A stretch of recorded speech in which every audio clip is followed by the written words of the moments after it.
The year was 1932, and the air in Bradford, Pennsylvania, hung heavy with the smell of unrefined crude oil and the stinging cold reality of the Great Depression.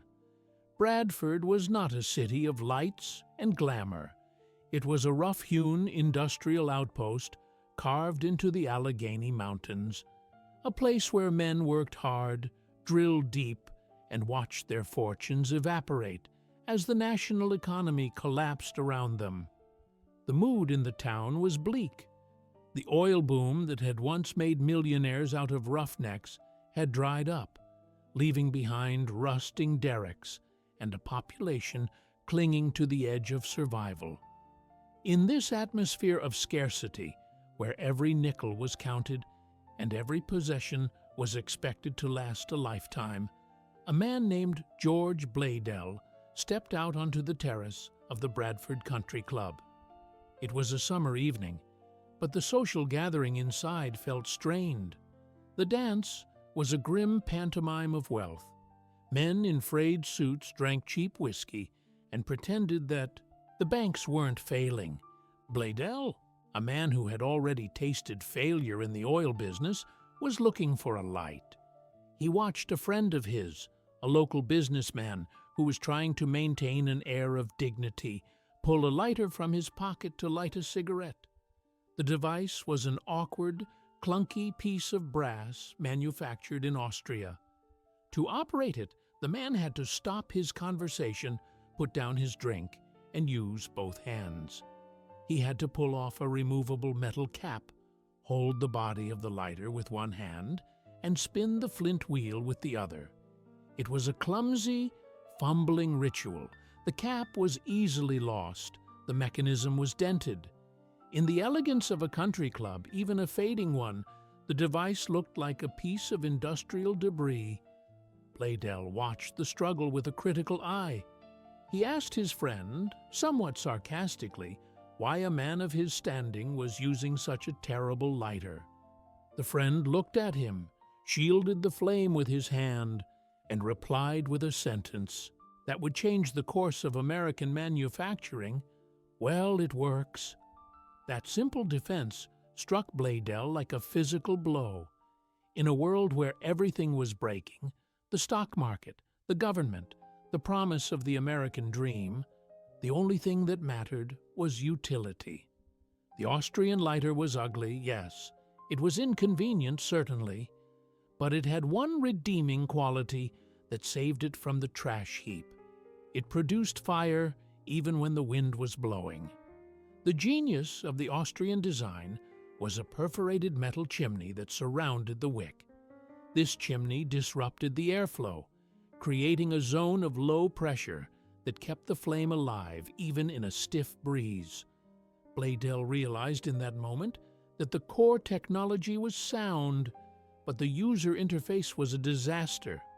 The reliance on two hands was the fatal flaw. A man needed one hand free to hold a tool, to hold a steering wheel, to hold a woman, or to hold a weapon.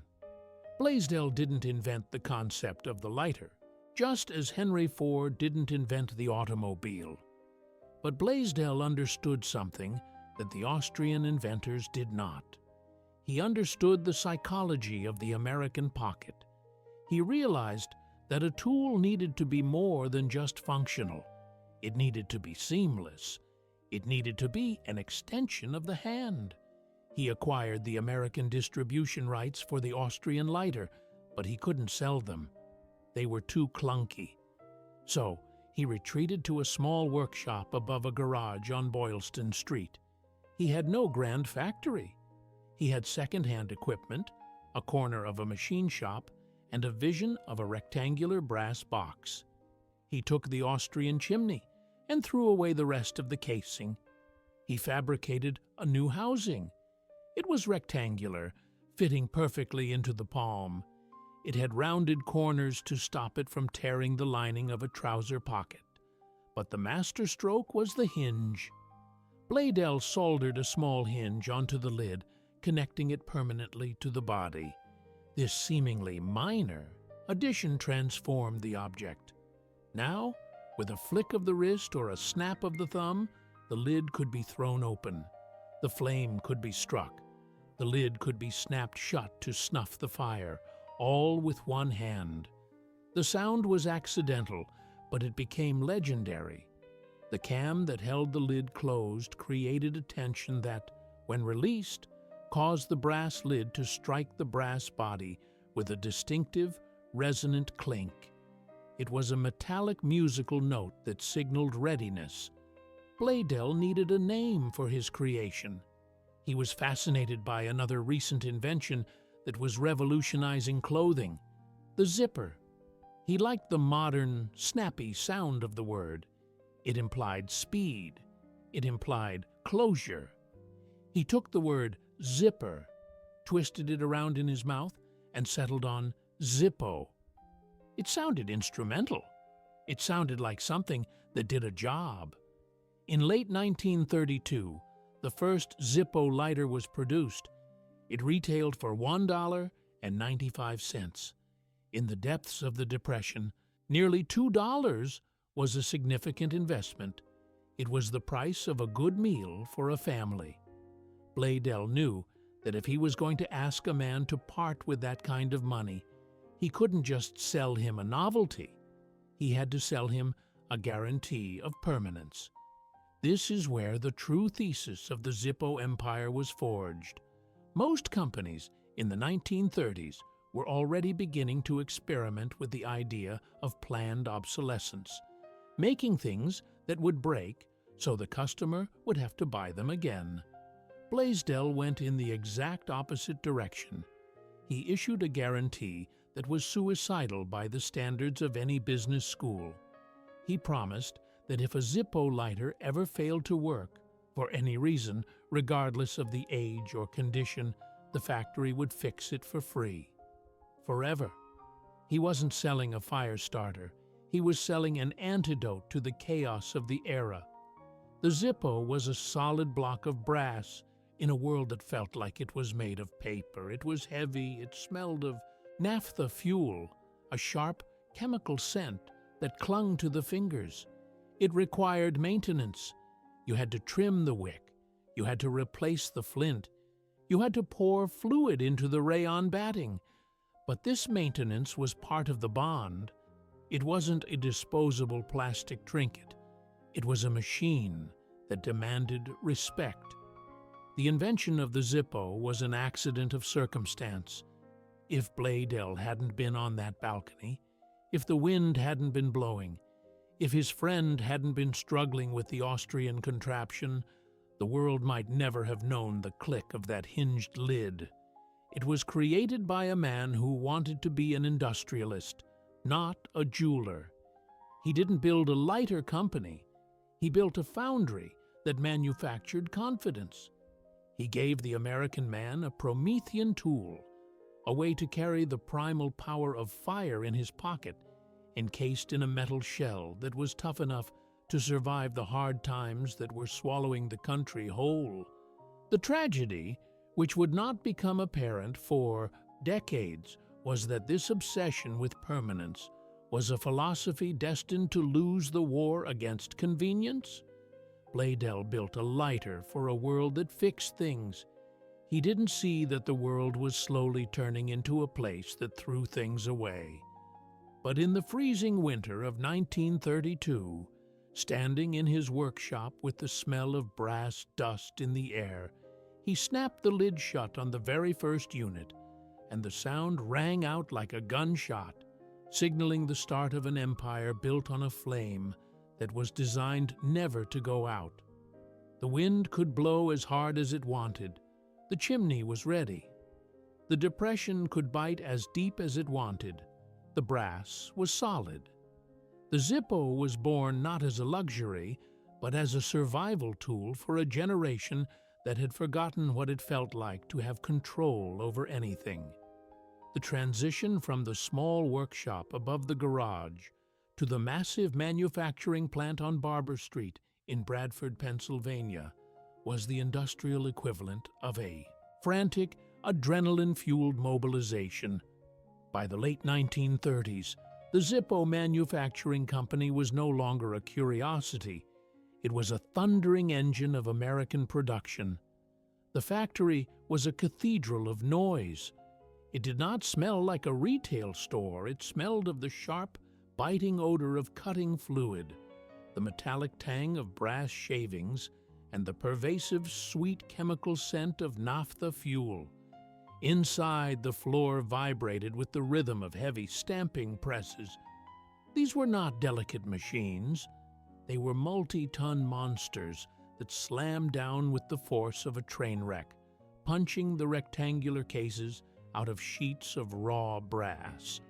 The air was filled with a fine gold dust, the byproduct of polishing wheels that spun at thousands of revolutions per minute. The men and women who worked there were not artisans in the traditional sense.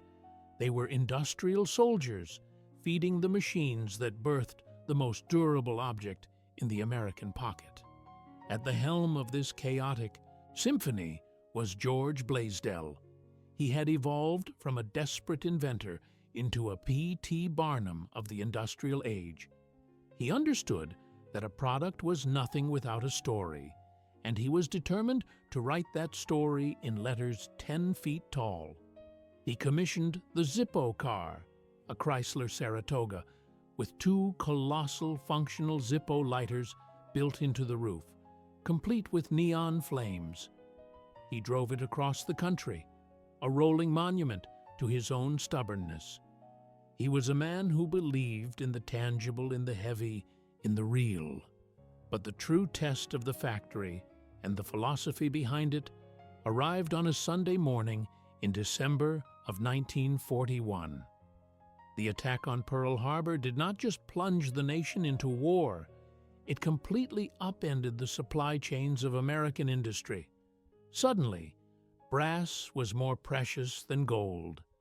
The United States government declared that copper and zinc, the 2 components of brass, were strategic materials essential for the production of artillery shells and bullet casings. The War Production Board issued a decree: no more brass for civilian manufacturing. For a company that built its entire reputation on a rust-proof, golden-hued brass case, this should have been a death sentence. Blaisdell did not fold. He did not close the factory. He looked at the stockpile of low-grade steel that was still available, a material that was prone to rusting, pitted easily, and looked ugly when polished, and he made a decision that would create the most iconic object of the Second World War. He ordered the factory to switch entirely to steel, but you couldn't polish this steel. It would rust the moment it touched the humid air of the Pacific or the damp trenches of Europe. So, the engineers developed a thick, porous black paint. It was a crinkle finish, baked onto the metal at high temperatures until it formed a hard, uneven skin that felt like the texture of a dried riverbed. It wasn't pretty. It wasn't shiny. It was rough, tactical, and virtually indestructible. They called it the Black Crackle. In a move of patriotic genius, or perhaps calculated scarcity marketing, Blaisdell announced that Zippo would cease all sales to the civilian market. You could not buy a Zippo in a department store in New York or Chicago. You could not order one from a catalog. Every single lighter that came off the line in Bradford was crated up and shipped directly to the post exchanges of the United States Army and Navy. The factory was effectively conscripted. This decision transformed the Zippo from a mere consumer product into a military artifact. For the millions of young men drafted into service, the Black Crackle Zippo became standard issue equipment, as vital as their boots or their dog tags. It was the GI's lighter. The relationship between the American soldier and his Zippo was intimate and profound. In the jungles of Guadalcanal or the freezing forests of the Ardennes, the Zippo was often the only source of warmth and light a man had. it became a multi-tool of survival. The windproof chimney, originally designed for a country club terrace, was perfectly suited for the deck of a destroyer in a gale or the open door of a C-47 transport plane. Stories began to drift back from the front lines, creating a mythology that no advertising agency could ever invent. Soldiers reported using their Zippos to heat cans of soup in their helmets when field kitchens were miles behind. They used the flame to sterilize knife blades for emergency surgery. They used the polished inside of the lid as a signal mirror to flash aircraft. They used the fluid to clean grease off their rifles. There were darker, more miraculous stories, too. There was the verified account of a private who took a bullet to the chest, only to survive because the round struck the Zippo in his shirt pocket. The lighter was destroyed, the steel case mangled and fused together by the impact of the lead, but the man lived. The Zippo had literally sacrificed itself for the user. These stories circulated through the platoons and the companies, turning the black metal box into a talisman. It was a lucky charm that smelled of fuel. The Black Crackle finish, initially a compromise born of shortage, became a symbol of the grit of the generation. As the soldiers used them, the black paint would wear down on the corners and the high spots, revealing the glint of the steel underneath. This wear pattern was unique to every man. You could tell how long a soldier had been in the theater by how much steel was showing on his lighter. It was a patina of survival. Back in Bradford, the factory was running 24 hours a day. Blaisdell was obsessive about quality control. Even though they were making millions of units for a war zone, he refused to let standards slip. He knew that if a lighter failed in a foxhole, it wasn't just an inconvenience. It could mean a man couldn't light the fuse on a demolition charge. It could mean a man couldn't signal his squad. This era cemented the famous guarantee: it works or we fix it free. This wasn't just a slogan, it was a moral contract. Blaisdell set up a dedicated repair clinic in the factory. If a soldier sent a broken Zippo back from the front, perhaps crushed by a tank tread or dropped from a bomber, the technicians in Bradford didn't just toss it in the scrap bin and send a new one. They painstakingly repaired the original. They hammered out the dents. They replaced the hinge pins. They re-welded the cam. They understood that to the soldier, that specific lighter, with its specific scratches and worn paint, was irreplaceable. It held the memory of fear, of boredom, of victory.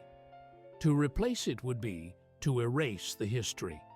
So they fixed it, packaged it with a new flint and a small bottle of fluid, and mailed it back to the war. By 1945, the Zippo had conquered the world. It was in the pockets of generals and privates alike. It had been carried on, too, the beaches of Normandy and the black sands of Iwo Jima. When the war ended and the troops came home, they brought their Zippos with them. The scarcity in the civilian market during the war years had created a massive pent-up demand. But more importantly, the returning veterans had been imprinted with the device.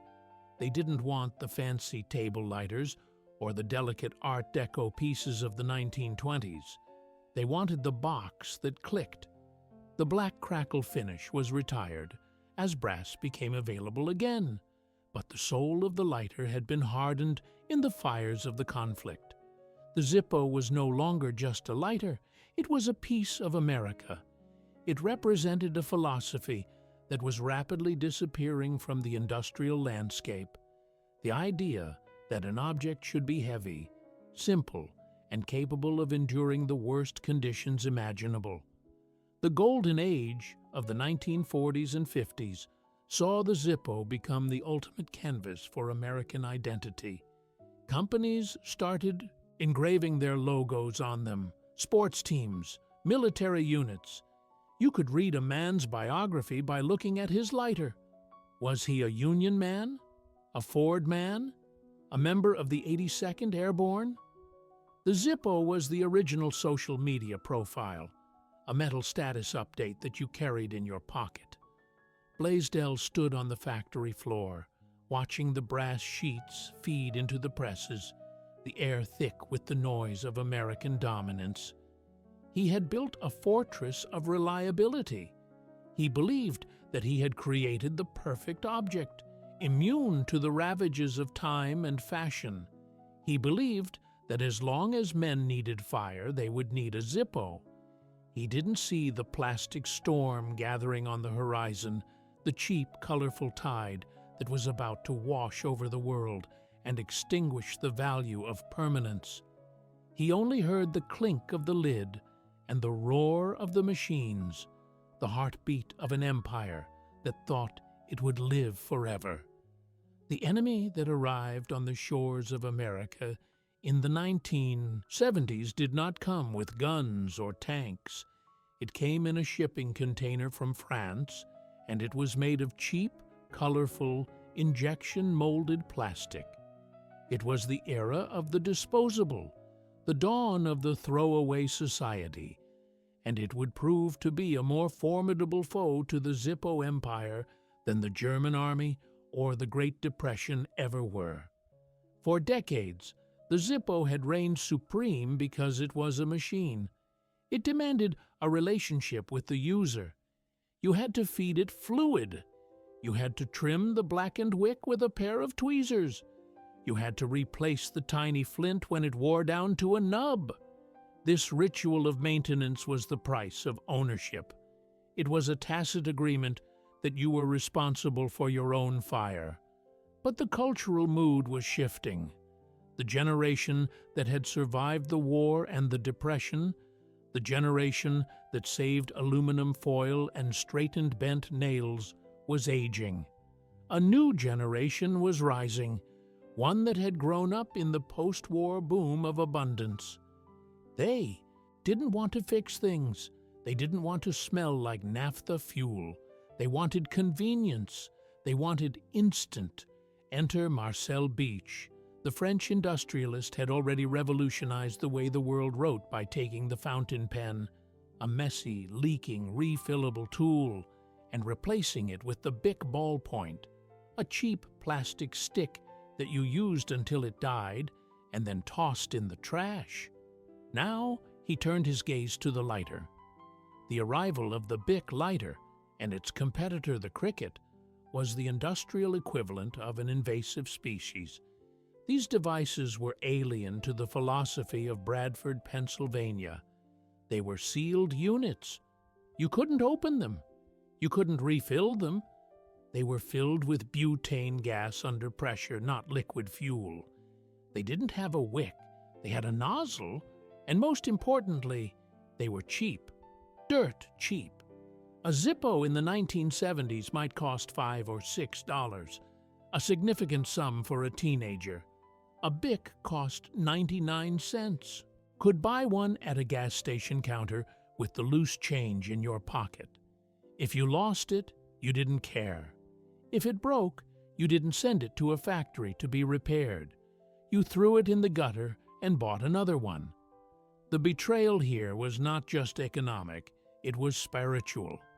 The American consumer, who had once prided himself on carrying a tool that would last a lifetime, suddenly decided that permanence was a burden. The heavy brass object in the pocket, the one that pulled down the fabric of the trousers, was replaced by a featherweight piece of plastic that felt like nothing. The sensory experience of fire changed overnight. The Zippo was a loud device. The click-clack of the lid was a mechanical announcement. The smell of the fluid was sharp and distinctive. The flame was a ragged, dancing yellow tongue that struggled in the wind but refused to die. The disposable lighter was silent. It hissed quietly when you held down the thumb lever. The flame was a sterile, perfect blue, needle that vanished the instant you let go. It had no smell. It had no soul. It was a utilitarian spark, stripped of all romance and danger. It was fire that had been domesticated and packaged in a child-proof container. The Zippo Manufacturing Company looked at this plastic tide with horror. They were a company built on a single premise: it works or we fix it free. How do you compete with a competitor whose slogan is effectively, "It works until it doesn't, and then who cares?" The management in Bradford tried to hold the line. They doubled down on the heritage. They marketed the Zippo as a rugged outdoor tool, a manly accessory in an increasingly effeminate world. But the numbers were undeniable. The market share was bleeding away. Smokers, the primary engine of the lighter economy, were defecting in droves. Why carry a bottle of fluid and a pack of flints when you could just carry a Bic? This existential crisis led to a period of desperate confusion within the company. They saw the writing on the wall. The world was moving to butane. It was cleaner. It didn't evaporate. It didn't taste like chemicals when you lit a cigar. So, in a move that felt like a betrayal of their own bloodline, Zippo tried to become what they hated. They launched products that attempted to bridge the gap. They released the Zippo Contempo in the 80s, a butane lighter that was produced in Japan, not Bradford. It was expensive, it was complex, it failed. But the ultimate insult, the symbol of a company losing its identity, came later with the Zippo Blue. The Zippo Blue was a tragic attempt to modernize the icon. It looked somewhat like a classic Zippo. It had a metal case. It had a hinged lid. But inside, the guts were ripped out. The cotton batting, the felt pad, the wick, the messy organic heart of the lighter were replaced by a complex pressurized butane tank. When you opened a Zippo Blue, it didn't make the famous clink. The tension was different. The sound was duller. And when you lit it, there was no soft yellow flame. There was a harsh, jet blue torch, like a welding tool. It was a disaster. The Zippo Blue was a product that pleased no one. The traditionalists hated it because it wasn't a real Zippo. It didn't smell right. It was finicky. You couldn't fix it yourself. The modern consumers hated it because it was still too expensive and clunky compared to a Bic. It was a compromise that satisfied neither the desire for heritage nor the desire for convenience. This failure was symbolic of the broader collapse of American manufacturing in the face of the plastic age. The Zippo engineers were masters of brass and steel. They knew how to stamp metal. They knew how to make a hinge that would last 50 years. They did not know how to make disposable plastic valves. They were trying to play a game that had been rigged by the French industrialists, a game where the only winning move was to make the product cheaper, faster, and worse. The factory in Bradford kept running, but the atmosphere had changed. The ubiquity of the Zippo was gone. In the 1940s, every man had one. By the 1990s, the Zippo had become a niche object. It was something you gave as a groomsman's gift, or something a biker carried to look tough. It wasn't the default tool of the population anymore. The plastic enemy had won the war for the pocket. They had convinced the world that ownership was a hassle. They had convinced us that it was better to rent our fire $1 at a time than to own the means of producing it. The landfill sites of America began to fill up with billions of dead plastic lighters, a colorful strata of garbage that would never decompose. Meanwhile, the Zippos that were still being made were increasingly destined not for pockets, but for display cases. The betrayal was complete when the company realized that their most loyal customers were no longer users, but collectors. People were buying Zippos and leaving the orange safety sticker on the back. They were never filling them with fluid. They were never striking the flint. The lighter had ceased to be a tool and had become a museum piece, a nostalgic token of a time when we built things to last. The fire had gone out, replaced by the cold, hard cash of the collector's market. The Zippo was no longer a weapon against the dark. It was just a pretty metal box. The final siege of the Zippo empire did not happen on a battlefield, nor did it happen in a boardroom. It happened in the air itself. For nearly 60 years, the atmosphere of American life had been blue with tobacco smoke. It was the medium in which the Zippo lived. The lighter sat on the mahogany desks of executives next to the heavy glass ashtrays. It rested on the formica tables of diners. It was passed hand to hand in the break rooms of factories. The clink of the lid opening was the punctuation mark of a conversation, a sound that signaled a pause, a moment of reflection, or the start of a negotiation. But as the 1990s progressed, the atmosphere began to clear. The cultural war on tobacco had begun in earnest, and it was a war of total annihilation. The Clean Indoor Air Acts swept across the country like a cold front. First, the offices went smoke-free, then the airplanes, then the restaurants, and finally, the bars. The habitat of the Zippo was systematically destroyed. The lighter, once a symbol of sophistication and adulthood, was rebranded as a mechanism of death. Carrying a Zippo in your pocket went from being a standard accessory for a grown man to being a mark of a pariah. If you pulled a Zippo out in a public park in the year 2000, you didn't get admiring glances at the brass casing. You got dirty looks. You were a polluter. You were a relic. The Zippo Manufacturing Company found itself in a terrifying position. They had built the perfect mousetrap, but the world had decided to ban the mice. The utility of the object collapsed. Zippo is a firemaker, yes, but its primary design, the chimney, the fuel reservoir, the one-handed operation, was optimized for one specific act: lighting a cigarette in the wind. Without the cigarette, the lighter became an orphan. This cultural exile was most poignantly visible in the death of the concert moment. For a generation, the Zippo had a sacred function that had nothing to do with tobacco. It was the encore. When the house lights went down and the band began to play the slow, aching chords of a power ballad, 10,000 mechanical clicks would sound out in the darkness. 10,000 thumbs would strike 10,000 flint wheels. The arena would be illuminated not by spotlights, but by a sea of living, dancing flames. It was a communal act.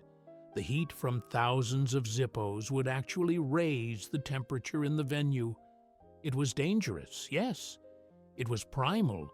It was a collective signal from the audience to the artist that they were connected, that they were alive, and that they were holding a piece of the sun in their hands. Then came the cell phone. In the early 2000s, the sea of fire was replaced by a sea of cold blue pixels. The audience stopped holding up flames. They started holding up screens. The concert moment transformed from an act of participation to an act of recording. The warmth was gone. The smell of the fuel was gone. The danger was gone.